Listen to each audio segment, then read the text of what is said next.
Ever since its inception, Halo has been assailed by a litany of rivals coming to usurp it from the throne. Some of these rival games were conceived by their developers as literal Halo killers from the get-go, whereas others were simply bestowed with such a title by fans and detractors alike.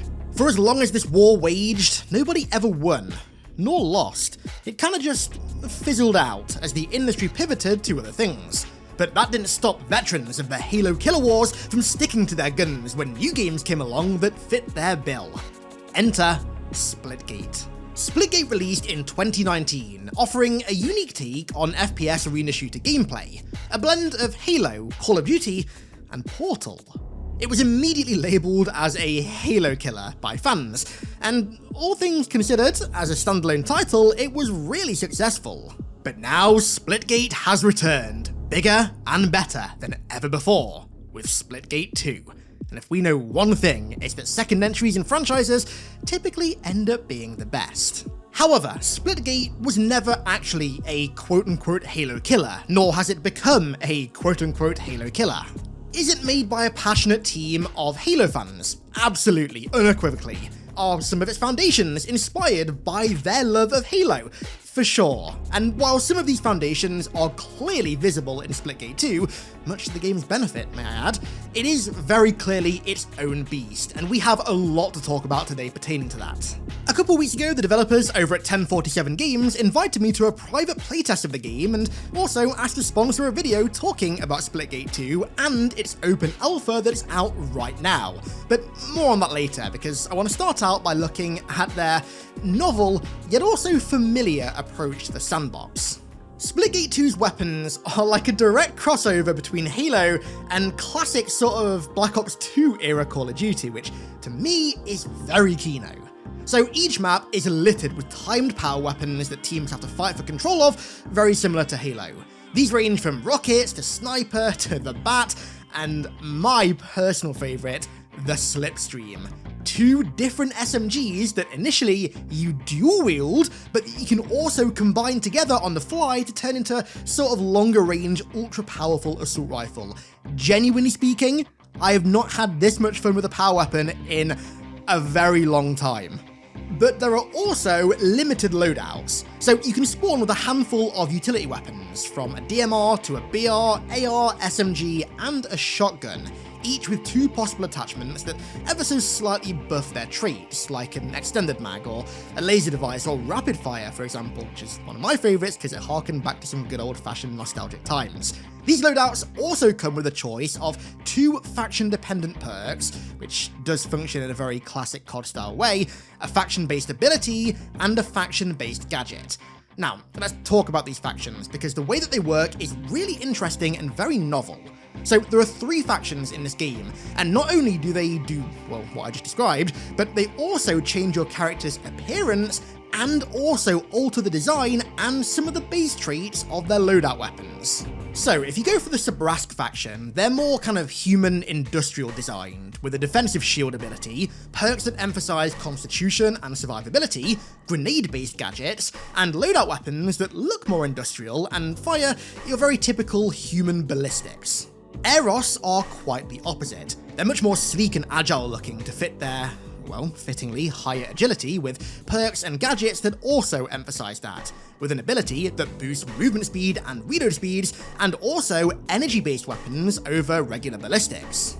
And then there's Meridian, who are probably the most unique of all the three factions. Their abilities support the team by providing vision and healing, their equipment provides different kinds of crowd control, and their loadout weapons are projectile-based over hit scan and even often require a charge up before firing. Like, for example, the shotgun isn't pump action or semi-auto like the other two, it's a charge rifle, which I thought was really fun to use. Each faction offers what I thought were really unique, yet pretty balanced twists on the standard loadout weapons and gameplay, and honestly, I really enjoy playing all three. The slight changes in base weapon traits as well also makes it feel like there are more loadout weapons than there actually are. Like, for example, the SMG feels kind of different between each faction, the shotgun really feels different between each faction, so you feel like there's a lot more variety in the game than there actually is. But of course, the one unifying mechanic between all of the factions is the portal mechanic. Of course, this is like the hook of Splitgate. I mean, it's literally what got Splitgate put on the map, and it's back with a vengeance. The outplays and the cool maneuvers that you can do with the portals are genuinely unlike any other game in existence. Even Portal itself, because obviously this is nothing like Portal besides that one mechanic. They flow with the game's gameplay really well as well. And speaking of gameplay, the gameplay of Splitgate 2 is a very weird, yet actually really well-working cocktail of, well, I would say about 20% Halo, 40% Black Ops 3/Infinite Warfare, and, much to the surprise and happiness of a lot of people watching, 40% Titanfall. The way that the maps flow does feel very Halo, with people fighting over control of power weapons and power positions. But then also the jetpacking does feel very similar to COD's brief stint with jetpacks, and the core movement feels exceptionally Titanfall, particularly the way that sliding works. Now, you're probably aware that I am not so much a disliker of slide, more so an absolute hater of slide in modern FPS games. But hands down, my favorite and probably the only iteration of slide that I actually love is Titanfall's momentum-based sliding over the kind of ADD spam sliding that we see in a lot of games nowadays. And as a result, I really love the way that sliding works in this game because it feels very reminiscent. Especially on the larger maps that have a lot of large, wide, steep slopes. You can really build up some momentum here, and honestly, picking up speed is so fun. Overall, the gameplay and sandbox design of Splitgate 2 feels familiar, despite the changes made with things like factions and loadouts, but at the same time, it feels a billion times more tight and polished than Splitgate 1. Quite honestly, I had a ball with it. And that leads very nicely into talking about the maps and the modes that this gameplay is going to be used on, and I gotta tell you, not only are there a ton of maps and modes in this game, but there's also so much variety in them as well.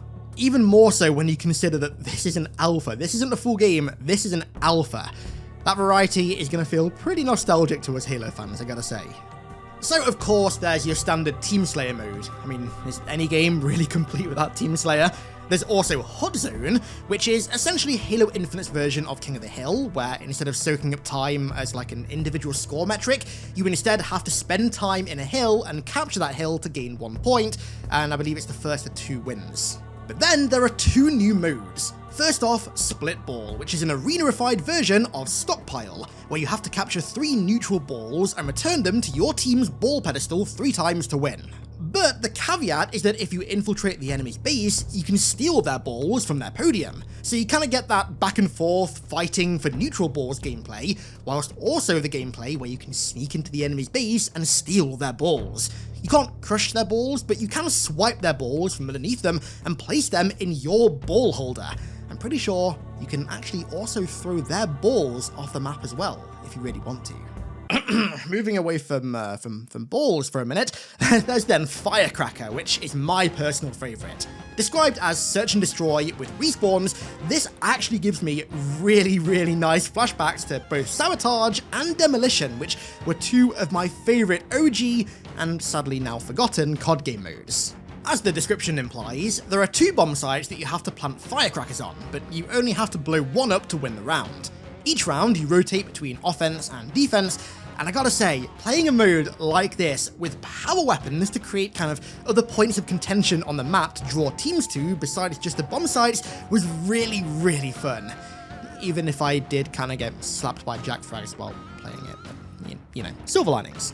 Then there's the Chaos playlist, which is essentially Action Sack. It's a playlist full of wacky party-style modes, like, for example, the 2v2v2v2 high-speed, low-gravity mode that we played. It's the exact kind of carnage that you'd expect from a playlist like this, with people zooming around the map at hyperspeed, trying to snipe each other or mag dump each other with SMGs. It's the exact kind of social carnage that you need to escape from the modern rat race of hyper-controlled, strict matchmaking. The fact that modes like this and a playlist like this are present not just at the launch of a game, but in an alpha is, I mean, honestly, almost unbelievable. And of course, to play all of these arena modes on, there are also 2 brand new maps. My favourite is Bypass, which alongside a ton of verticality and high up portal walls that allow you to get some real momentum, has a real nice colour palette as well. Zooming around this map with a slipstream or flicking people with a sniper rifle is really fun, especially when it looks this refreshing to look at. And then there's Eden, which I believe is supposed to be the most portal-heavy map in the game. It's like, seriously, there are the portal walls everywhere on this map, so you can really zip around. But hands down, the biggest addition in Splitgate 2 is their brand new multi-team Portal Warfare mode, which is a 24-player large-scale mode where 3 teams of 8 players battle it out on massive maps in various different altered game modes. And I gotta say, this was my absolute favourite bit of the entire test. In the open alpha, you'll be playing multi-team on a map called Glacier, which is, well, frankly, huge. To put it into perspective, it's 20 times the size of the largest arena map in the game, so yeah, I wasn't kidding when I said that it was massive. There are also a bunch of different multi-team game modes as well. Of course, there's Slayer, there's Hot Zone, and there's also Domination, which, I mean, come on, Domination is exactly what you expect Domination to be. It's Domination. You know, it's interesting. The combination of loadouts and on-map power weapons makes the smaller arena modes and maps feel kind of Halo adjacent, whereas here in multi-team, it kind of feels more reminiscent of like OG Battlefield. There are choke points where all 3 teams converge, especially during objective modes, and engage in these constant portal battles to gain control of said objective or of a central power position that's chock full of power weapons. And also, this power position is full of verticality and portal walls as well. The map Glacier is also full of wide open flanking routes with various external bases scattered around too, and quite often these flanking routes are quite slopey and quite wide, which allows you to gain some real momentum with the slide and zip around objectives and flank enemy chokeholds quickly and efficiently. Certain objective game modes even take you to far corners of the map as well that typically, at least in Team Slayer, you wouldn't really go to, which is something that I really appreciate when games do.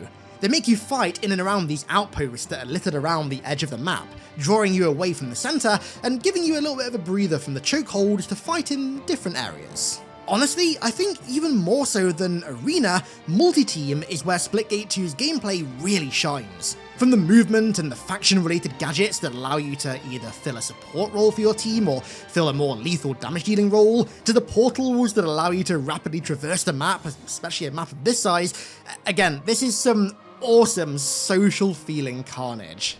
And you know, I gotta say, broadly speaking, to say that this is an alpha, not a beta, an alpha running on Unreal Engine 5 of all engines, it ran absolutely flawlessly. I didn't have a single crash, a single freeze, a single bug, a single graphical glitch.